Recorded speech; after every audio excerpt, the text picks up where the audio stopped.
Well, here is what we are up to on this machine. This is the oldest payloader that we have. We bought this new somewhere around 05 or 06, 544J. And it's got like 25,000 hours on it. And when we were putting Jared's engine in the other day with this, I noticed this cylinder was leaking. So I said, well, we'll have to get after it. So I've got a rebuild kit coming for that cylinder. This cylinder here looks fine. All we do with this loader is we load bedding sand with it. And I also noticed when I was trying to cock the engine a little bit that the steering was weak. So we're gonna rebuild the steering cylinders on this as well. So the first thing we're gonna do is we're gonna drain that cylinder. And what we'll do is we'll just use the forklift with a strap around it, get that pin out, drop that down to here. And we're just going to leave the barrel in place, I guess. Yeah, I should be able to leave the barrel on there. That's how I did the last one. Just leave the barrel on there and yeah. I don't know if I got to take the hoses off of it or not. If this goes down too far, it could. I don't think it's going to hurt anything. So, we'll get to getting here.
Roscoe?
We had to put a little bit of heat on this locking part of the nut, the gland nut that goes on the bottom, or the nut that goes on the bottom of the gland.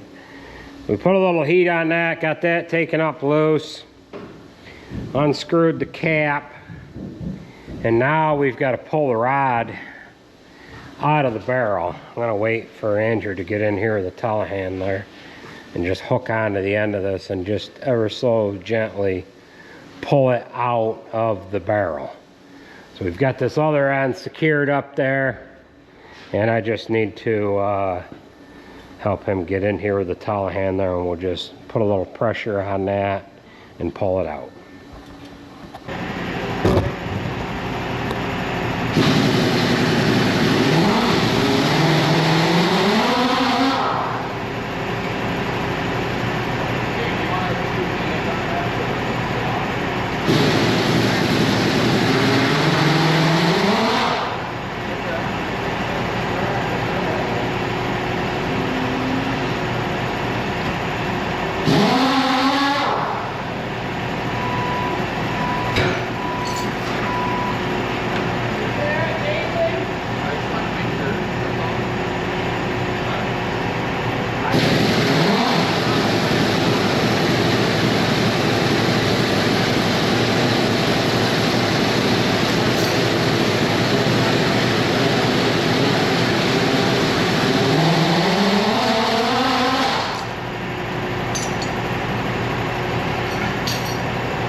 All right, we've got our barrel hanging and draining. We've got our cylinder rod that I'm gonna get the bench moved over here in the middle of the floor. Then what we have to do is get this nut off. Now we can pull the piston off and redo all of that. We have this manure trailer in here, and it broke out the back springs on this, or it broke out the springs on this rear axle. So we got to get that taken apart and get some new springs in there. Yeah, good stuff. We'll make a mess in the floor. We're gonna have a lake in the shop here. So the thermostats need to get done on this too. So Andrew is gonna start working on that. Got to get the coolant drained. It doesn't build any heat, and this where is the drain on this? Might be back there. I gotta get this compartment open. I can't remember where it is exactly. Radiator's right here, so it should be, it might have a hose going out the back. So but yeah, this doesn't build any heat, and it must have stuck thermostats.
Alright, the last time I did cylinders like this, I had a heck of a time getting that nut off, and we had blocks on the bench and ratchet straps and everything else. So I think what I'm going to do, instead of trying to clamp this down, I'm going to drill a hole in the bench so I can put a bolt in with a couple of washers so I can bolt this side down.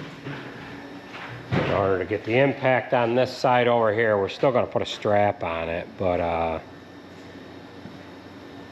yeah, that's what we're going to do.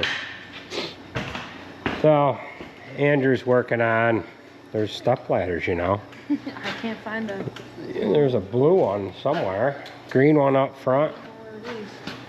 So Andrew's working on getting into the thermostats. They are right here. So he's got the AC compressor removed. He's got to remove the bracket for it. And get dug into that. And this has got oil leaks on this too. I don't like that.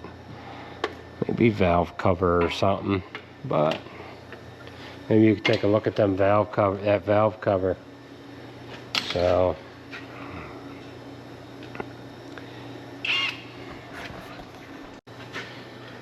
kind of a pain in the butt, ain't it? Yeah, I can't figure out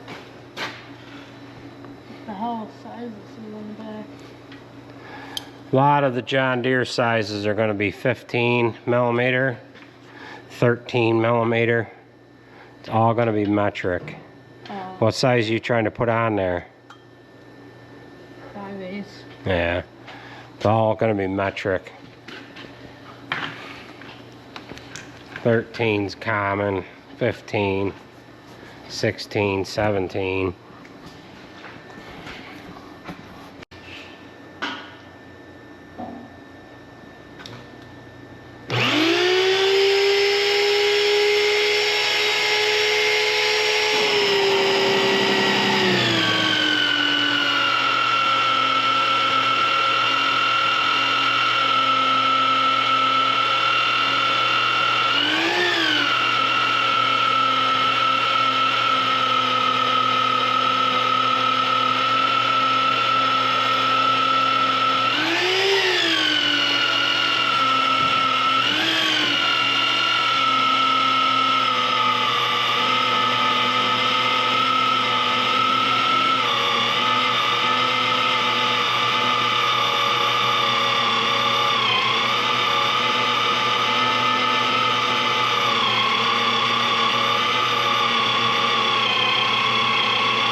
You getting her there, bud?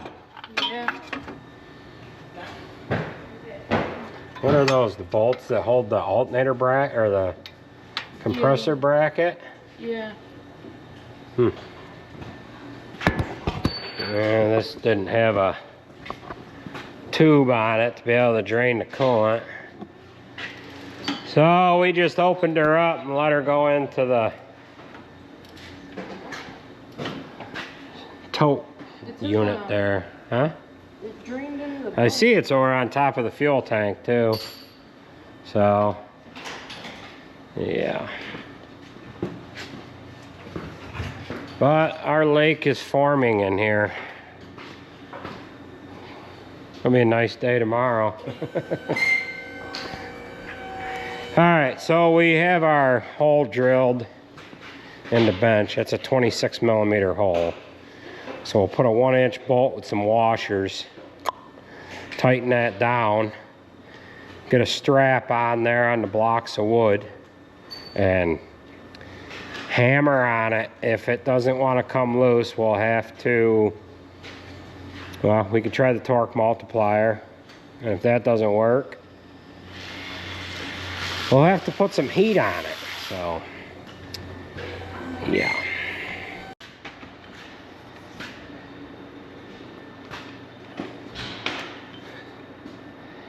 All right, we are into the following day.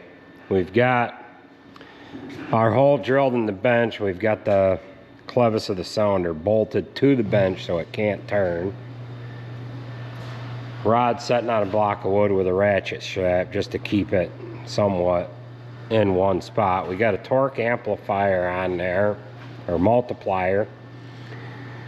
We're gonna try it without putting any heat on it, and we'll just have to see how that responds. But Andrew's got the thermostats out of this unit here, and we'll have to get them parts for him so he can get it back together this afternoon. But we ended up using our drain pan.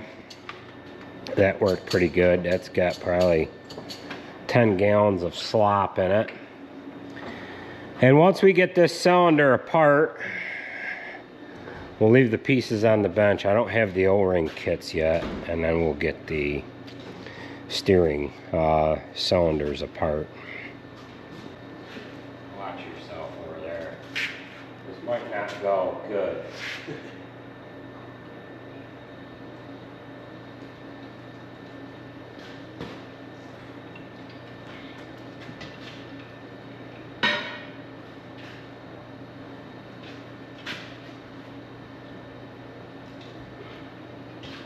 Oh, I'll have to try the impact.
All right, so we have a little bit of a problem. I have a 2 5/8 socket, but it's only a 3/4 drive.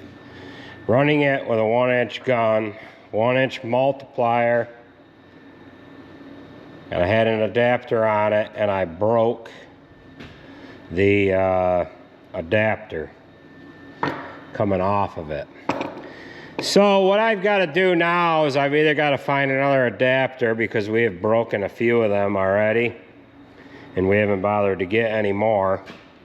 The only other option I have is to try and find a 1-inch drive 2 5/8 socket.